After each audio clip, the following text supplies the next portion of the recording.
L'homme a toujours été fasciné par la nature qui l'entoure, dans certains phénomènes optiques. Ces phénomènes optiques ont laissé place à des rêves pleins de promesses, éveillant nos fantasmes les plus fous. Avec les progrès scientifiques, l'homme a cherché à comprendre ces phénomènes, et des questions importantes ont fait surface. Comment se produisent de tels phénomènes? Comment s'expliquent-ils?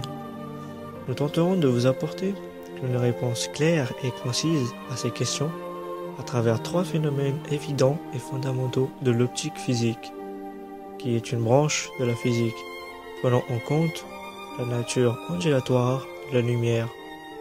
Ces phénomènes sont la diffraction, la polarisation et l'interférence.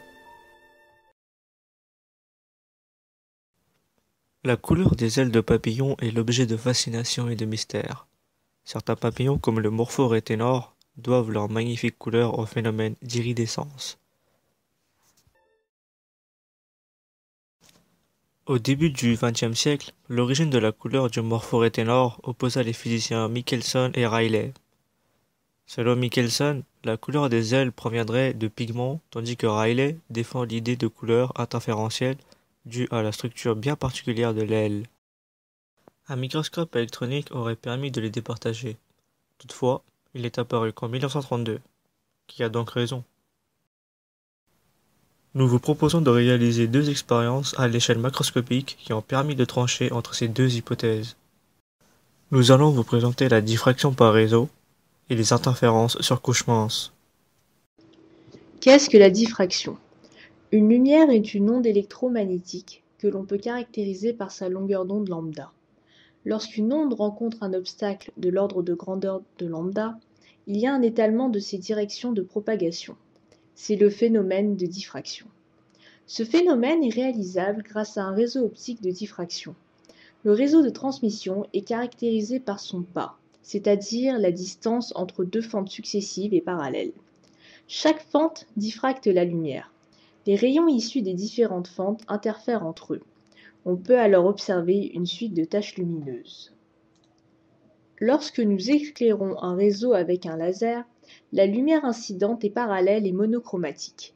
Il y a interférence à l'infini entre tous les rayons diffractés selon la direction θ, direction qui dépend de la longueur d'onde lambda. La différence de marche, delta, est l'excédent de chemin optique du premier rayon sur M. On obtient alors delta égale A sinus θ moins sinus I. On observe des interférences constructives lorsque delta est égal à m lambda, m étant un nombre entier.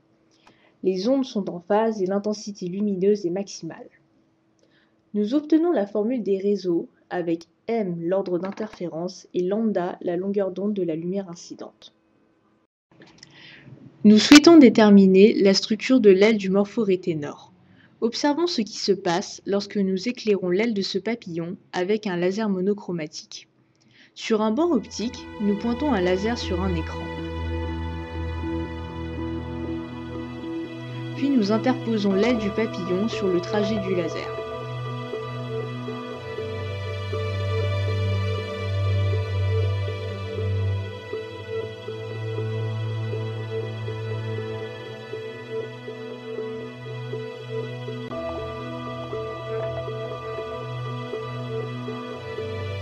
Le faisceau lumineux est perpendiculaire à l'aile, l'angle d'incidence est nul.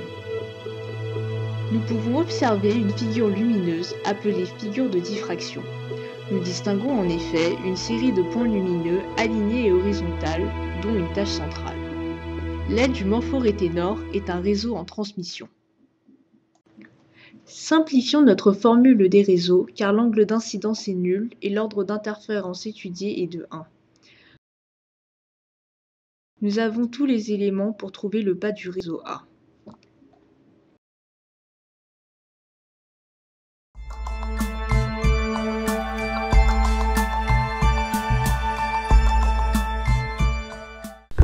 D'où proviennent les couleurs de notre morpho? À première vue, la couleur de l'aile de notre papillon n'est pas due aux pigments puisque nous observons que la couleur varie selon l'angle d'observation. Ainsi, nous avons émis l'hypothèse que ces couleurs sont dues aux interférences sur couche mince. Mais qu'est-ce que les interférences sur couche mince? Au début du XIXe siècle, les physiciens Clinton Davidson et George Thomson ont reçu un prix Nobel de physique en 1937 pour la découverte de phénomènes d'interférence qui se produisent lorsque l'on expose des cristaux à un faisceau d'électrons. Lorsqu'une onde lumineuse passe d'un premier milieu transparent à un autre, il se produit un phénomène de réflexion et de réfraction. Les deux rayons parallèles peuvent être amenés à interférer. C'est ce qu'on appelle le phénomène d'interférence sur couche mince. L'aile du papillon est composée de couches de chitine qui est transparente. Nous avons donc un dioptre R chitine. Nous avons un rayon incident qui va se réfléchir et se réfracter sur la couche de chitine. Puis les deux rayons émergents vont interférer sur notre rétine. À l'aide de la formule Snell-Descartes et de la formule des interférences, nous pouvons donc retrouver l'indice optique moyen n ainsi que l'épaisseur moyenne E d'une couche chitine plus R. Nous avons la formule des interférences lambda min en fonction de n, de E et de cos θ r. Cos θ r est l'angle de réfraction. Puis, nous élevons la formule de Snell-Descartes au carré. Nous isolons sinus carré θr. Nous faisons de même pour la formule des interférences. Nous l'élevons au carré. Ainsi, nous pourrons avoir la formule des interférences en fonction de E carré, de N carré et de sinus carré θi.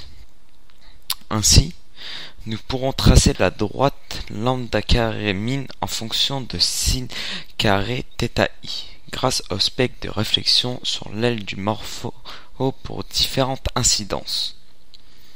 Nous pourrons maintenant déterminer E et N. Cependant, lorsque nous avons tracé cette droite, nous avions dû corriger les angles d'incidence de 3 degrés, car les couches de chitine ont une certaine inclinaison. Passons à la détermination de l'épaisseur moyenne chitine plus R, à l'aide du coefficient de la pente. A est égal à moins 10 puissance moins 13 mètres. Or, A égale aussi à moins 4 fois E carré. Ainsi, l'épaisseur moyenne chitine plus R égale à 160 fois 10 puissance moins 9 mètres. Maintenant, déterminons l'indice optique moyen chitine plus R grâce à l'ordonnat à l'origine. B égale à 4 fois E carré fois N carré. Et B égale à 4 fois 10 puissance moins 13. Or, précédemment, nous avons calculé l'épaisseur de E. Ainsi, nous pouvons déterminer l'indice optique N, qui est égal à 1,98. À l'issue de cette expérience, nous trouvons cette structure pour l'aile de notre papillon.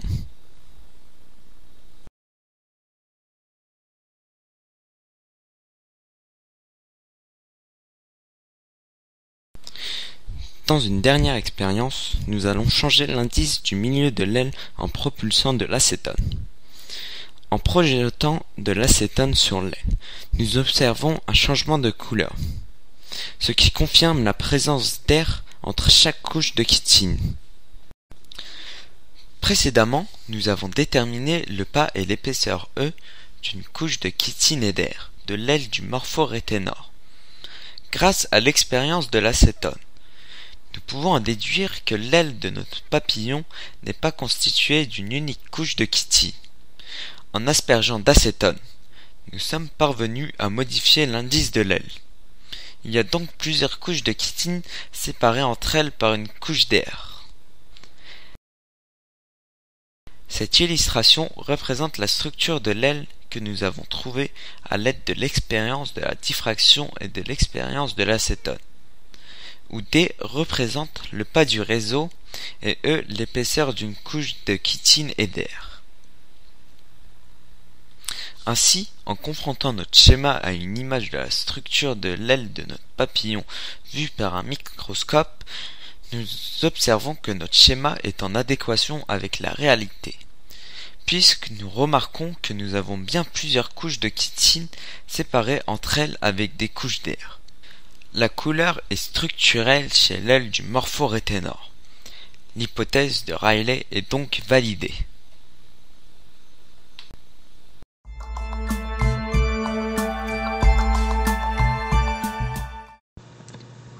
Au début du XIXe siècle, Fresnel et Arago ont remarqué que la polarisation de la lumière a des effets sur les figures d'interférence. Ils échouent dans l'interprétation de ce phénomène, car leur théorie sur la propagation de la lumière est fausse.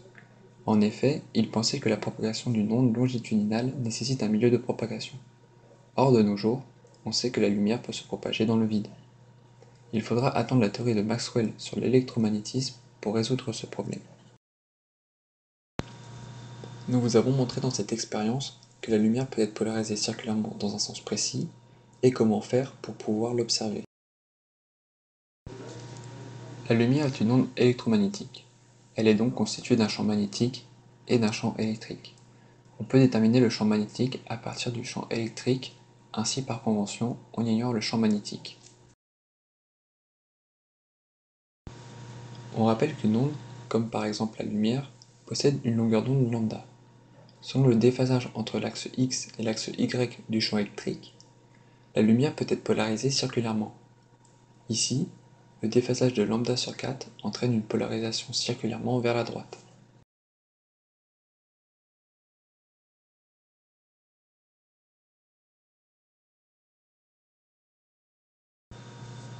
Nous allons vous montrer dans cette vidéo une expérience montrant la polarisation circulaire dans la lumière.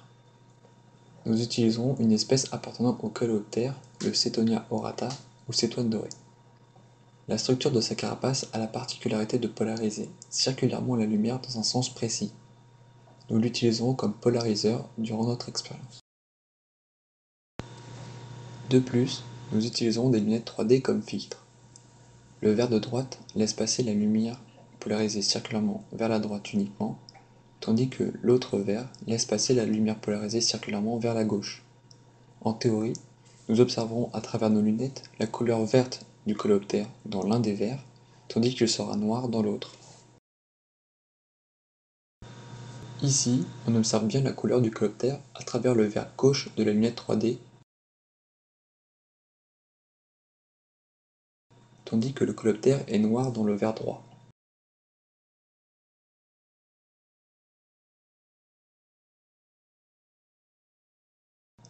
Ainsi, le coléoptère polarise circulairement la lumière vers la gauche uniquement. Nous plaçons maintenant notre miroir.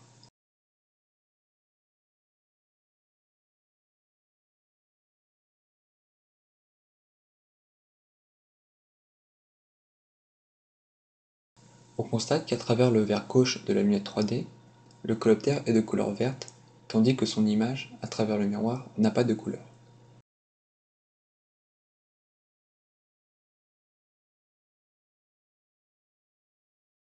A l'inverse, à travers le verre droit, le coléoptère n'a pas de couleur tandis que son image à travers le miroir est de couleur verte dans l'un des verres, tandis qu'il sera noir dans l'autre.